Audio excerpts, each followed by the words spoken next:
उसी तरह जदों सत्संग विच आके या सिमरन दे आसरे बिरती टिक जाती है, मन टिक जाता, एकाग्र हो जाता है, अंदरों सुख शांति अनुभव होने लग पैंदी है।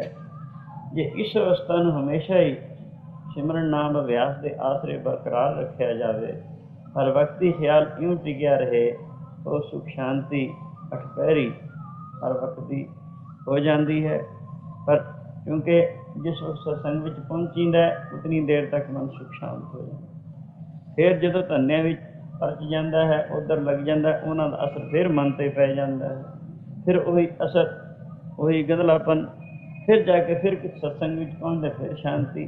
इस करके सत्संग इलावा आम वक्त जोड़ा होंगे तो गुरु जी ने एक यही जी जुगती है जो ढंग भी दसिया हुआ है, जिसनूं असीं तुरदे फिरदे बहते उठते सौंदे जागते अंदर नाम की लिप द्वारा जारी रख सकते हैं। तो जोड़ा शांति का चाहवान है, हर वक्त अपने मन सुखी शांत रखना चाहता है, वो उस सिमरन अभ्यास के मार्ग आके वो खास कोई दिक्कत पेश नहीं आती, कोई जलधारे नहीं करने, धुइयां नहीं तापनियां, मुश्किल साधन कोई नहीं, अंदर लिप चल रही है। नाम की थ्योरी गुरु बाबा जी ने कही जी प्रचलित की है, जिहदे वास्ते दिमाग से खास कोई बोझ नहीं पैंदा, गर्मी खुशकी भी नहीं बनाता है जिवें प्राणायाम द्वारा वधदियां हन, बल्कि सिमरन के आसरे नौनिध अमृत प्रभ का नाम दे ही मैं इसका विश्राम। वो नाम नौनिध दियां दा दाता, सारियां शक्तियां दी शक्ति हरिक दे अंदर वस रहा है, दे दे हरिक दे विच ओहदा विश्राम है।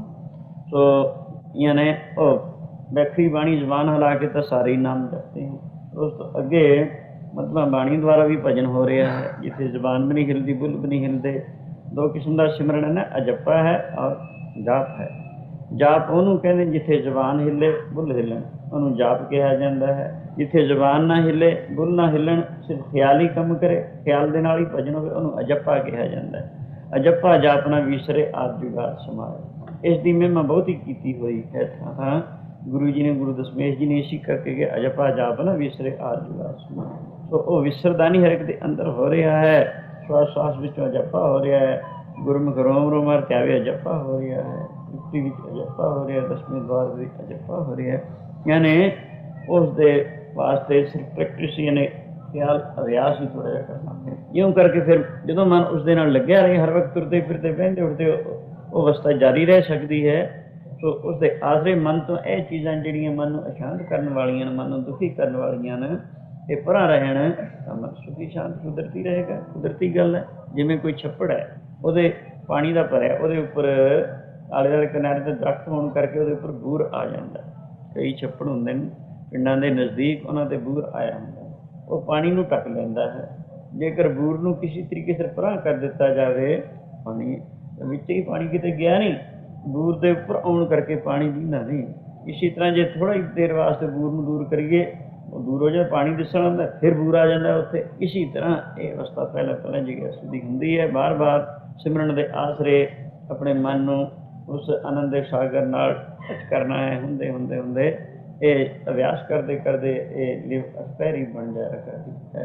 गुरु दसम पातशाह के पास माता जी ने अर्ज की थी, गरीब नवाज और आपकी बड़ी कृपा है, सब कुछ है, मन की शांति बख्शो। ये भजन सुन के गुरु जी कहने लगे, अगर मन की शांति जो सबसे बड़ा पदार्थ है, अभ्यास करा करो, कृपा करो, जिमें हुक्म हो उस तरीके से किया जाए।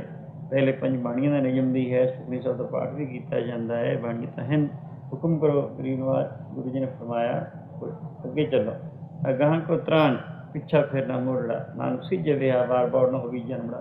और अमृत वेले रोज़ उठो, पैरा तें स्नान आदि करके एकांत बैठ के अपने ख्याल नूं श्वास श्वास सिमरन दे विच लगा। इस तरीके से जाप करो जिवें गुरु जी दसदे ने। सास सास दे गेड़े सिमरो वाहिगुरू, सास सास दे गेड़े सिमरो वाहिगुरू, सास दे गेड़े सिमरो वाहिगुरू,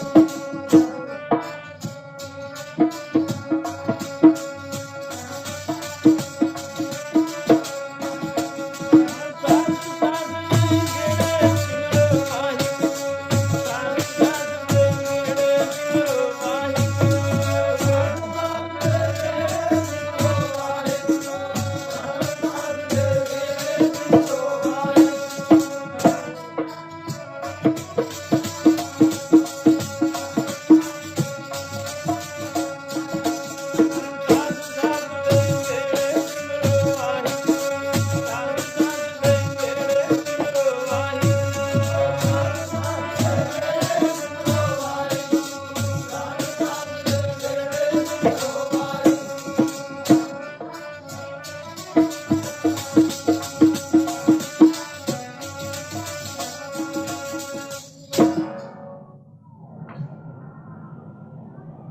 बोले गुरु का सुन उपदेश, पार बन निकट कर पेख, सास सास सिमरो गोविंद, मन अंतर की उतरे चिन्ह। सास ग्रास, जो सास ग्रास ते आए मेरा हर हर, सो गुरु सिख गुरु मन पावे। जे सास ग्रास न विसरे, हरनामा मन मंत्र, धन सही नानका पूर्ण सही सन। यानी इस अभ्यास की बाबत गुरु जी ने मर्जी तो जिन्हों इशारा किया, उन्होंने रोज़ इसी तरह अभ्यास करना शुरू किया। अमृत वेले इशनान आदि करके चौंका लगा के एकांत बैठ जाना, अपने ख्याल नूं अपनी सुरत नूं बाहरों रोक के इतने दायरे में जिवें तेली का बैल तेली कोलू के चुफेरे फिरता रहिंदा, सफलता भावें बहुत कर लेंदा लेकिन दायरा उसका उतना ही हुंदा। इसी तरह हर दम दे नाल सिमरन करदियां करदियां करदियां व्यक्ति लिवलीन हो जाती है, दम सूक्ष्म हो जाता है, प्राण सूक्ष्म हो जाता है। प्राण ते मन जोगीश्वर ने एक मने हैं, मन भी सूक्ष्म हो जाता है। सूक्ष्म होकर यह सुखमना नाड़ी के प्रवेश करन लग पैंदा है। जदों उत्थे प्राण दी अंश प्रवेश कर जाए, उत्थे कुदरती मन नूं शांति है, उत्थे संकल्प नहीं फुरदा ठंडा। इउं करके यही जी अवस्था आनी शुरू हो जाती है जिहड़े नित दे अभ्यासी हैं। इउं काफ़ी देर यह अभ्यास किया, पहले नालों काफ़ी मन की एकाग्रता आनी शुरू हो गई। भावें 16 आने नहीं रुपये चों हुई, फिर भी रुपये चो तकरीबन 6 आने मन टिकन लग पिया। तो कितना है, जिथे पहले जमा न टिकता हो 6 आने टिकन लग पे, कितना बड़ा सुख वध गया। इसी तरह फिर हाजिर होकर प्रार्थना की गई गरीब माल आपकी शिक्षा अनुसार यूँ रोज़ बरोज़ अमृत वेले उठ के दिन चढ़े तक एक पहर तक ऐसा अभ्यास करींदा है। दिने बाणी पढ़ींदी है और जदों समा लगता हर दान दे नाल चिंतन करते रहींदा है। सिमरन दा मन बड़ा सुखी अगे आने तकरीबन रुपये चो 6 आने मन टिकता है, शांति वर्गी। गुरु जी ने फिर कहा, अगर ज़्यादा पूरी शांति चाहते हो तरक्की करो, अगां को तरंग पिछा फिर ना मोड़ड़ा, नानक सिज विहावा और न होवी जन्मड़ा। और कृपा करो हुण जिथे आउंदे जांदे दम नाल सिमरन हुंदा है, इसनूं एक थां ख्याल नूं रोकण दा अभ्यास करो। पराबाणी दे विच उत्थे रोक के अभ्यास करो। उस अवस्था दे विच इउं हो जांदा जिवें एक मशक पानी दी भरी है, ਉਹਦੇ ਵਿੱਚ 3.5 ਕਰੋੜ ਛੇਕ ਕੀਤਾ ਹੋਵੇ, ਉਹਦਾ ਮੂੰਹ ਬੰਦ ਕਰ ਦਿੱਤਾ ਹੋਵੇ, ਉਹਨੂੰ ਦਬਾਇਆ ਜਾਵੇ, ਸਾਰਿਆਂ ਛੇਕਾਂ ਵਿੱਚੋਂ ਪਾਣੀ ਨਿਕਲਦਾ। ਇਸੀ ਤਰ੍ਹਾਂ ਉਸ ਥਾਂ ਜਦੋਂ ਬਿਰਤੀ ਟਿਕਾ ਕੇ ਅਭਿਆਸ ਹੁੰਦਾ ਹੈ, ਰੋਮ ਰੋਮ ਦੇ ਵਿੱਚੋਂ ਧੁਨੀ ਨਾਮ ਦੀ ਆਉਣੀ ਸ਼ੁਰੂ ਹੋ ਜਾਂਦੀ ਹੈ। ਉਸ ਅਵਸਥਾ ਨੂੰ ਇਉਂ ਜ਼ਾਹਰ ਕੀਤਾ ਹੈ।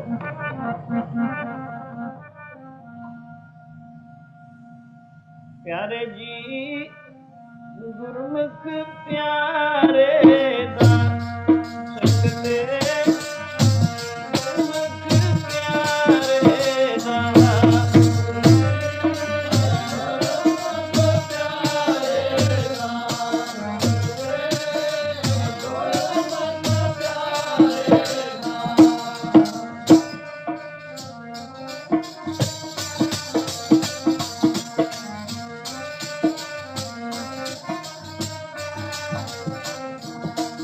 संग ते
ਰੋਮ ਹਰ ਧਿਆਵੈ, ਗੁਰਮੁਖ ਸਗਲੀ ਗਣਤ ਮਿਟਾਵੈ।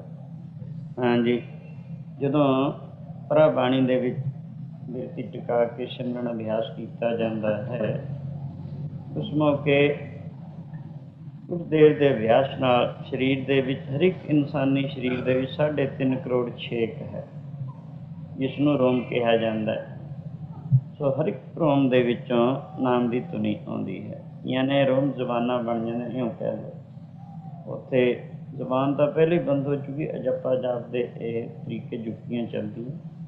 ਸੋ ਇਸ ਅਵਸਥਾ ਦੇ ਵਿੱਚ ਪਹਿਲੇ ਨਾਲੋਂ ਕਾਫੀ ਜ਼ਿਆਦਾ ਮਨ ਦੀ ਇਕਾਗਰਤਾ ਹੋਣੀ ਸ਼ੁਰੂ ਹੋ ਜਾਂਦੀ ਹੈ। ਜਿੱਥੇ 6 ਕਾਨੇ ਸੀ, ਉੱਥੇ 9 ਕਾਨੇ ਬਿਰਤੀ ਦੀ ਇਕਾਗਰਤਾ ਹੁੰਦੀ ਹੈ। ਸਵਯੰ ਕੁਝ ਦੇਰ ਇਹੋ ਜਿਹਾ ਅਭਿਆਸ ਕੀਤਾ, ਨੂੰ ਕਰਦੇ ਕਰਦੇ ਕਰਦੇ ਬਿਰਤੀ ਜ਼ਿਆਦਾ ਟਿਕਾ 'ਚ ਗਈ, ਜ਼ਿਆਦਾ ਸੁਖ ਸ਼ਾਂਤੀ ਵੱਧਦੀ ਚਲੀ ਗਈ। ਫਿਰ ਪ੍ਰਾਰਥਨਾ ਕੀਤੀ ਗਈ, ਮੈਂ ਹੋਰ ਕਿਰਪਾ ਕਰੋ ਉਸ ਤੋਂ ਜ਼ਿਆਦਾ ਮਨ ਦੀ ਇਕਾਗਰਤਾ ਹੋਵੇ। ਫਿਰ ਗੁਰੂ ਜੀ ਨੇ ਕਿਹਾ, ਜਿਵੇਂ ਪ੍ਰਭਾਣੀ ਵਿੱਚ ਬਿਰਤੀ ਦੀ ਇਕਾਗਰਤਾ ਕੀਤੀ ਜਾਂਦੀ ਹੈ, ਉੱਥੇ ਅਭਿਆਸ ਕੀਤਾ ਜਾਂਦਾ, ਅਭਿਆਸ ਤੋਂ ਉੱਤੇ ਪ੍ਰਤੱਖ ਹੋਈ ਗਿਆ। ਜਿਵੇਂ ਹੁਣ ਉਸ ਥਾਂ ਤੋਂ ਆਪਣੀ ਸੁਰਤ ਨੂੰ ਤਾਹਾਂ ਹੁਣ ਦੋਨਾਂ ਅੱਖਾਂ ਤੇ ਨੱਕ ਦੇ ਮੱਧ ਵਿੱਚ ਜਿੱਥੇ ਦੀ ਜੜ, ਉੱਥੇ ਲੈ ਜਾਓ, ਉੱਥੇ ਬਿਰਤੀ ਟਿਕਾ ਕੇ ਅਭਿਆਸ ਕਰੋ। 9 ਦਰਵਾਜ਼ੇ ਕਾਇਆ ਕੋਟੈ, 10ਵਾਂ ਗੁਪਤ ਰਖੀਜੇ। ਰੁਕਨਦੀਨ ਕਾਜ਼ੀ ਜਦੋਂ ਗੁਰੂ ਬਾਬਾ ਜੀ ਅਰਬ ਦੇਸ਼ ਵਿੱਚ ਗਏ ਹਨ, ਉਸ ਮੌਕੇ ਰੁਕਨਦੀਨ ਕਾਜ਼ੀ ਨੇ ਗੁਰੂ ਬਾਬਾ ਜੀ ਨੂੰ, ਗੁਰੂ ਨਾਨਕ ਦੇਵ ਮਹਾਰਾਜ ਨੂੰ ਪੁੱਛਿਆ ਸੀ, ਖੁਦਾਵੰਦ ਕਰੀਮ ਦੇ ਰਹਿਣ ਦਾ ਜੋ ਮਹੱਲ ਹੈ ਉਹ ਕਿਹੋ ਜਿਹਾ ਹੈ, ਉਹਦੇ ਕਿਤਨੇ ਦਰਵਾਜ਼ੇ ਹਨ ਅਤੇ ਉਹਦੇ ਕਿਤਨੇ ਕਿੰਗਰੇ ਹਨ, ਇਹ ਕਿਰਪਾ ਕਰਕੇ ਦੱਸੋ। ਸੋ ਇਹ ਵਚਨ ਸੁਣ ਕੇ ਗੁਰੂ ਜੀ ਨੇ ਫਰਮਾਇਆ ਸੀ, ਐ ਰੁਕਨਦੀਨ, ਜਿਸ ਮਹੱਲ ਵਿੱਚ ਖੁਦਾਵੰਦ ਕਰੀਮ ਵਸਦਾ ਹੈ, ਉਸ ਮਹੱਲ ਦੇ 9 ਦਰਵਾਜ਼ੇ ਹਨ ਅਤੇ 52 ਕਿੰਗਰੇ ਹਨ। ਉਸ ਦੇ ਅੰਦਰ ਉਸਦਾ ਤਖਤ ਹੈ, ਜਿਸ ਤਖਤ ਦੇ ਉੱਪਰ ਬਿਰਾਜਮਾਨ ਹੈ, ਉਸ ਤਖਤ ਦੀ ਤਾਰੀਫ ਕੀਤੀ ਨਹੀਂ ਜਾਂਦੀ। ਇਨਸਾਨੀ ਜ਼ੁਬਾਨ ਕਰਨ ਤੋਂ ਅਸਮਰੱਥ ਹੈ। ਜਿਹੜਾ ਉੱਥੇ ਪਹੁੰਚਦਾ ਉਹੀ ਉਸ ਨੂੰ ਜਾਣਦਾ, ਉਸ ਨੂੰ ਦੇਖਦਾ ਹੈ, ਉਸਦਾ ਆਨੰਦ ਅਨੁਭਵ ਕਰਦਾ ਹੈ। ਸਵਯੰ ਉਹ ਕਿਹੜਾ ਸਰੀਰ ਰੂਪੀ ਇੱਕ ਮਹਲ ਹੈ, ਜਿਸ ਦੇ 9 ਦਰਵਾਜ਼ੇ, 9 ਗੋਲਕਾਂ, 2 ਅੱਖਾਂ, 2 ਕੰਨ, 2 ਨਾਸਕਾਂ, ਇਹ 9 ਦਰਵਾਜ਼ੇ ਹਨ। ਇਹ ਇਸ ਮਹਲ ਦੇ 52 ਕਿੰਗਰੇ, 52 ਕਿੰਗਰੇ ਕਿਹੜੇ, 32 ਦੰਦ ਹਨ ਔਰ 20 ਨਹੁੰ ਹਨ। 10 ਹੱਥਾਂ ਦੇ ਨਹੁੰ, 10 ਪੈਰਾਂ ਦੇ, ਇਹ ਮਾਨੋ ਕਿੰਗਰੇ ਹਨ ਇਸ ਮਹਲ ਦੇ। ਇਹਦੇ ਅੰਦਰ ਉਸ ਖੁਦਾਵੰਦ ਕਰੀਮ ਦਾ ਤਖਤ ਹੈ, 10ਵੇਂ ਦੁਆਰ ਦੇ ਵਿੱਚ ਉਸ ਦਾ ਤਖਤ ਹੈ। 9 ਦਰਵਾਜ਼ੇ ਕਾਇਆ ਕੋਟੈ, 10ਵਾਂ ਗੁਪਤ ਰਖੀਜੈ। ਬੱਜਰ ਕਪਾਟ ਨਾ ਖੁੱਲਣੀ, ਗੁਰ ਸ਼ਬਦ ਕਲੀਜੈ। ਅਨਹਦ ਵਾਜੇ ਧਨ ਵੱਜਦੇ, ਗੁਰ ਸ਼ਬਦ ਸੁਣੀਜੈ। ਤਿਤ ਘਟ ਅੰਦਰ ਚਾਨਣਾ, ਕਰ ਭਗਤ ਮਿਲੀਜੈ। ਸਭੇ ਇੱਕੋ ਵਰਤਦਾ, ਜਿਨ ਚੰਗੇ ਚਾਈ। ਬਾਬਾ ਸੱਚੇ ਪਾਤਸ਼ਾਹ ਤੂੰ ਸੱਚੀ ਮੈਂ। ਇਉਂ ਇਸ ਤਰਫ ਨੂੰ ਜਦੋਂ ਸੁਰਤ ਜਾਂਦੀ ਹੈ, ਇਸ ਤੋਂ ਪੂਰਾ ਮੱਥੇ ਵਿੱਚ ਬਿਰਤੀ ਨੂੰ ਰੋਕਣਾ, ਜਿੱਥੇ ਦੋਵੇਂ ਅੱਖਾਂ ਤੇ ਨੱਕ ਦੀ ਜੜ ਹੈ, ਇੱਥੇ ਬਿਰਤੀ ਨੂੰ ਰੋਕਣਾ। ਉਸ ਥਾਂ ਦੇ ਕਈ ਨਾਂ ਰੱਖੇ ਨੇ, ਮੁਕਤਾ ਸਵੈਦਾ ਕਹਿੰਦਾ ਹੈ, ਤੀਸਰਾ ਤਿਲ ਕਹਿੰਦਾ ਹੈ, ਉਸਨੂੰ ਆਗਿਆ ਚੱਕਰ ਵੀ ਕਿਹਾ ਜਾਂਦਾ। ਪ੍ਰਾਣਾਯਾਮੀ ਇਸਨੂੰ ਆਗਿਆ ਚੱਕਰ ਦੱਸਦੇ ਨੇ। ਇਸ ਦਾ ਨਾਂ ਇੱਕ ਇੱਕ ਚੀਜ਼ ਦੇ ਕਿੰਨੇ ਕਿੰਨੇ ਨਾਂ ਰੱਖੇ ਹੁੰਦੇ ਹੈ, ਚੀਜ਼ ਹੋਈ ਹੁੰਦੀ ਹੈ, ਨਾਂ ਅਲੱਗ ਅਲੱਗ ਹੁੰਦਾ। ਇੱਥੇ ਬਿਰਤੀ ਜਦੋਂ ਰੋਕ ਕੇ ਅਭਿਆਸ ਕੀਤਾ ਜਾਂਦਾ ਹੈ, ਹੇਠਲਿਆਂ ਚੱਕਰਾਂ ਦੇ ਵਿੱਚ ਜਿੱਥੇ ਬਿਰਤੀ ਟਿਕਦੀ ਹੈ, ਉੱਥੇ ਇਕਾਗਰਤਾ ਹੈ, ਸੁੱਖ ਹੈ, ਸ਼ਾਂਤੀ ਹੈ, ਲੇਕਿਨ ਉੱਥੇ ਰੋਸ਼ਨੀ ਅਤੇ ਅਨਹਦ ਨਹੀਂ। ਇੱਥੇ ਉੱਪਰਲੀਆਂ ਮੰਜ਼ਲਾਂ ਵਿੱਚ ਇਸਨੂੰ ਇਹ ਵਸਤੂ ਵੀ ਪ੍ਰਾਪਤ ਹੁੰਦੀ ਹੈ, ਰੋਸ਼ਨੀ ਔਰ ਅਨਹਦ। 5 ਕਿਸਮ ਅਨਹਦ ਹੁੰਦਾ ਹੈ, ਰੋਸ਼ਨੀ ਵੱਧਦੀ ਬਹੁਤ ਜ਼ਿਆਦਾ, ਬੜੀ ਪਹਿਲੇ ਥੋੜ੍ਹੀ ਜਿਹੀ ਹੁੰਦੀ, ਜਿਵੇਂ ਕਿਸੇ ਘਰ ਦੇ ਵਿੱਚ ਛੋਟਾ ਜਿਹਾ ਦੀਵਾ ਮੱਚਦਾ ਹੋਵੇ। ਉਸ ਤੋਂ ਬਾਅਦ ਤਾਰੇ ਜਿੰਨੀ ਰੋਸ਼ਨੀ, ਤਾਰਾ ਚੜ੍ਹਿਆ ਲੰਮਾ। ਉਸ ਤੋਂ ਬਾਅਦ ਫਿਰ ਚੰਦਰਮਾ ਜਿੰਨੀ ਰੋਸ਼ਨੀ, ਫਿਰ ਸੂਰਜ ਜਿੰਨੀ ਹੋ, ਇਤਿਆਦਿ ਵੱਧਦਾ ਚਲਾ ਜਾਂਦਾ ਗਿਆ। ਉਹ ਰੋਸ਼ਨੀ ਗਰਮ ਨਹੀਂ, ਤੇਜ਼ ਨਹੀਂ, ਠੰਡੀ ਹੈ, ਉਹਦੇ ਵਿੱਚ ਸ਼ਾਂਤੀ ਹੈ, ਠੰਡ ਹੈ। ਸੋ ਇਤਿਆਦਿ ਗੁਰੂ ਜੀ ਨੇ ਫਿਰ ਮਾਤਾ ਜੀ ਨੂੰ ਦੱਸਿਆ ਵੀ ਤੁਸੀਂ ਆਪਣੀ ਸੁਰਤ ਨੂੰ ਹੁਣ ਬਜਾਏ ਪ੍ਰਾਬਾਣੀ ਦੇ ਮੱਥੇ ਵਿੱਚ ਰੋਕ ਕੇ ਅਭਿਆਸ ਕਰਨਾ ਸ਼ੁਰੂ ਕਰੋ। ਉੱਥੇ ਬਿਰਤੀ ਟਿਕਾਇਆ ਕਰੋ। ਬਿਰਤੀ ਉਹੀ ਹੈ, ਜਿਵੇਂ ਹੇਠਾਂ ਬਿਰਤੀ ਟਿਕਾ ਕੇ ਅਭਿਆਸ ਕਰਦੇ, ਉਸੀ ਤਰ੍ਹਾਂ ਉੱਥੇ ਸੁਰਤ ਨੂੰ ਜੋੜ ਲਓ। इसी तरह किया कुछ देर के अभ्यास नाल बिरती अगे नूं भी ज़्यादा एकाग्रता विच गई, रोशनी और रहमत प्रगट हो गए, ज़्यादा टिका होया। इसी तरह काफ़ी देर ये अभ्यास किया, फिर आके प्रार्थना की गरीब ना होर कृपा करो कुछ ज़्यादा मन टिके, इदों भी ज़्यादा शांति आवे, यानी रुपए च 16 ने मन टिकन लग जाए तो फिर गुरु जी ने कहा थोड़ी बिरती थां होर ले जाओ, तो इस थां तो तृप्ति स्थान वो बिरती टिकाओ, उत्थे ज़्यादा मन टिकता है। उस तो अगे 10वीं बार बिरती जाओ, इं काफ़ी देर के अभ्यास नाल मन टिकण लगे। एक दिन का जिक्र, एक दिन बैठे बिठाया सवेरे इशनान करके जो बैठे, बिरती टिका के सुरत जिथे अगे टिकती सी टिकाई, अज कुछ होर फुरने उठने शुरू हो गए माता नूं। की फुरने उठते हैं? आनंदपुर साहब 4 चफेरे दुश्मनों का घिरिया है, लखां फौजां बैठियां जेब दियां और पहाड़ी राजियां दियां, खालसा युद्ध करता है, शहीद हो रहे हैं। सो फिर चारे 2 साहबजादे जंग चमकौर भी शहीद होंदे देखे, 2 नीआं भी चिणी जाते देखे, ते माता गुजरी बुरज तो गिर के शहीद होंदे देखे। इतिहास सारा परिवार खेरू खेरू होंदा देखिया। यह जे फुरने उठने शुरू, घबरा के उठ खड़े, टहल के एक पाठ कर लिया जपजी साहब का, फिर बैठ के चौंकड़ा लगा के बैठे, फिर यही फुरने, फिर उठ के घबरा के भी कहे जे फुरने मन उठाउंदा है अज, फिर एक पाठ जप साहब का किया, फिर बैठ गए, तीजी दफा फिर यही फुरना आया, फिर घबरा के उदास हो के गुरु जी के चरणों में पहुंचे, प्रार्थना की गरीब नवाज, इहो जे फुरने अज मन उठाउंदा, पता नहीं की गल है। अगे बड़ा सोहना मन टिकता सी, कोई फुरना नहीं सी, एक रस बिरती तेल धारावत लगी रहिंदी सी शब्द। अज समझ नहीं आती मन अजे फुरने क्यों उठाउंदा है। ये वचन सुन के गुरु जी मुस्कुराए, कहणगे मन फुरने नहीं उठाउंदा, अज तेरी सुरत उत्थे पहुंची जिथे योगी जनां नूं गमता अंतरजामता प्राप्त हुंदी। ये की गल, जो कुछ मैनू नज़र आया तो यदा मतलब ये कुछ होने वाला है। गुरु जी कहते हाँ, ये गुरु करना ऐसे एवं बीतने वाली है। तो बड़ा भयानक दृश्य गरीब नवाज, बस कहने लगे ऐसे ही होने, आप समर्थ हो, हर तरीके से कृपा करो महाराज, यहो जब भयानक दृश्य में टालना चाहिए। गुरु जी कहते टालना, साढ़े बजुर्गों ने, गुरु अर्जन देव महाराज ने तो तत्तियां तवियां ते बह के भाणा मनना दसिया है। तत्तियां तवियां ते बैठे हुए ये शब्द उच्ची उच्चारण किया सी, मिठा लगदा गुरु जी तेरा भाणा जी, मिठा लगदा तेरा भाणा जी,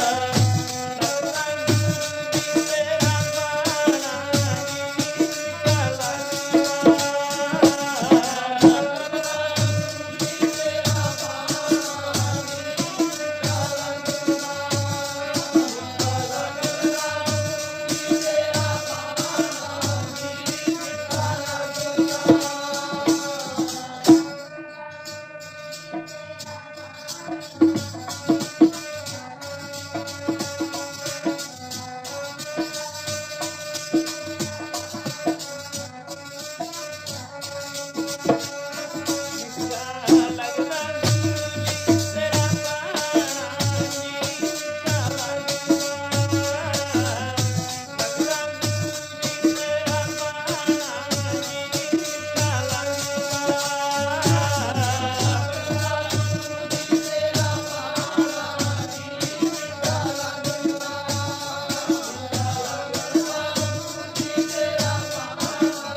का नाम हृदय नित ध्याई, संगी साथी सगल तराई, गुरु मेरे संग सदा हर नाले, सिमर सिमर ते सदा संभाले, तेरा किया मीठा लागे, हर नाम पदार्थ नानक मांगे।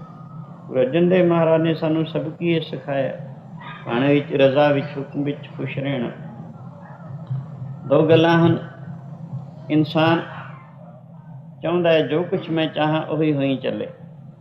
हर एक इंसान की इच्छा है जो कुछ मैं चाहां उही होई चले, ਜਾਂ ਤਾਂ ਇਉਂ ਇਹ ਸੁਖੀ ਰਹੇ, ਜਾਂ ਜੋ ਕੁਛ ਹੋ ਰਿਹਾ ਹੈ ਉਹਦੇ ਨਾਲ ਆਪਣੇ ਮਨ ਨੂੰ ਇਉਂ ਸੁਰ ਕਰ ਦੇਵੇ ਜਿਵੇਂ ਬਾਜੇ ਨਾਲ ਆਵਾਜ਼ ਸੁਰ ਹੋ ਜਾਇਆ ਕਰਦੀ। ਇਹਨੇ ਰਜ਼ਾ ਵਿੱਚ ਖੁਸ਼ ਰਹੇ। ਦੋਨਾਂ ਗੱਲਾਂ ਵਿੱਚੋਂ ਇੱਕ ਗੱਲ ਇਹਨੂੰ ਮੰਨਣੀ ਪਏਗੀ, ਤਦ ਜਾ ਕੇ ਸੁਖ ਦੀ ਪ੍ਰਾਪਤੀ ਹੈ। ਇਹ ਪਰ ਸੋਚ ਕੇ ਦੇਖੋ, ਇਹ ਤਾਂ ਕਦੇ ਹੋ ਹੀ ਨਹੀਂ ਸਕਦੀ। ਹਰ ਇੱਕ ਦੀ ਇੱਛਾ ਪੂਰੀ ਹੋਈ, ਸਾਰੇ ਇੱਕ ਇੱਛਾ ਪੂਰੀ ਹੋਈ, ਇਹ ਕੈਸੇ ਹੋ ਸਕਦਾ ਹੈ? ਸੋ ਇਸ ਕਰਕੇ ਇਹ ਤਾਂ ਹੋ ਨਹੀਂ ਸੀ। ਤਾਂ ਤੇ ਦੂਸਰੀ ਗੱਲ ਜਿਹੜੀ ਹੈ, ਭਾਣੇ ਵਿੱਚ ਰਜ਼ਾ ਵਿੱਚ ਖੜਨਾ, ਇਹ ਸਾਨੂੰ ਸਿੱਖਿਆ ਦਿੱਤੀ ਹੈ ਗੁਰੂ ਜੀ ਨੇ। ਜਦੋਂ ਇਹ ਗੱਲ ਮਾਤਾ ਜੀ ਨੂੰ ਗੁਰੂ ਦਸ਼ਮੇਸ਼ ਜੀ ਨੇ ਕਹੀ ਤੇ ਉਸ ਮੌਕੇ ਕਹਿਣ, ਫਿਰ ਮਹਾਰਾਜ ਤਾਂ ਤੁਹਾਡਾ ਖਿਆਲ ਹੈ ਵੀ ਜੋ ਕੁਛ ਮੈਨੂੰ ਨਜ਼ਰ ਆਇਆ ਇਹ ਭਵਿੱਖ ਵਿਸੀ ਹੈ, ਭਵਿੱਖ ਵਿੱਚ ਜੋ ਗੁਰੂ ਘਰ ਦੇ ਨਾਲ ਹੋਣਾ। ਹਾਂ ਕਹਿਣਗੇ ਇਸੀ ਤਰ੍ਹਾਂ ਹੋਣਾ। ਬੈਠਣ ਵਾਸਤੇ ਤਾਂ ਗੁਰੂ ਜੀ ਨੇ ਸਾਨੂੰ ਭਾਣੇ ਵਿੱਚ ਰਜ਼ਾ ਵਿੱਚ ਖੜਨ ਵਾਸਤੇ ਹੁਕਮ ਕੀਤਾ ਹੈ। ਇਹ ਤਾਂ ਬੜਾ ਮੁਸ਼ਕਿਲ ਦ੍ਰਿਸ਼ ਹੈ, ਮੇਰੇ ਤੋਂ ਤਾਂ ਦੇਖੇ ਨਹੀਂ ਜਾਣਾ। ਗੁਰੂ ਜੀ ਕਹਿਣ ਲੱਗੇ ਹੋਣਾ ਤਾਂ ਐਵੇਂ ਹੈ, ਜੋ ਕੁਛ ਹੋਣਾ ਹੈ ਇਹ ਆਉਣ ਵਾਲਾ ਹੀ ਸਮਾਂ ਸਿਰ 'ਤੇ ਆਇਆ ਖੜਾ, ਨੇੜੇ ਹੀ ਆਇਆ ਖੜਾ।